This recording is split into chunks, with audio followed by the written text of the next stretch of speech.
Okay, so it's just a quick update. I just thought I'd show you guys where I'm at with this segmented tool changer plate that I've been doing.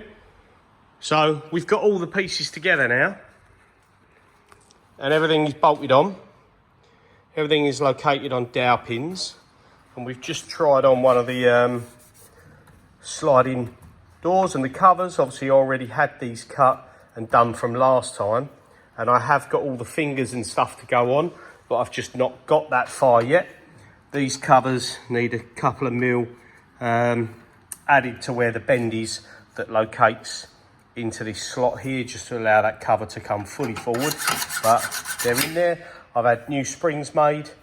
Obviously we've got new fixings, new roll pins. And if we turn it over, we've got the cutouts there for the mainspring, and she's ready to test. So yeah, I'm going to get that built up with some fingers and the keys for the tool holders and everything like that once the new year comes.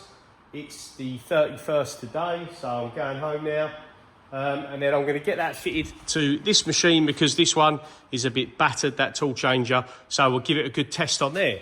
So once it's up and running, I'll get it all fitted, get everything put together. I've got to get some bits from the platers, like I said, and I want to change a couple of bits on the sliding doors, because what I want to do is test it on there, and if it's good, I don't really want to take it off again. I'll just leave it on there and run it.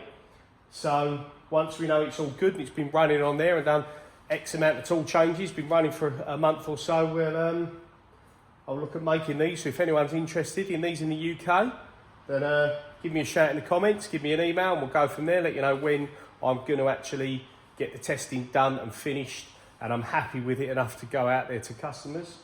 So yeah, quick update.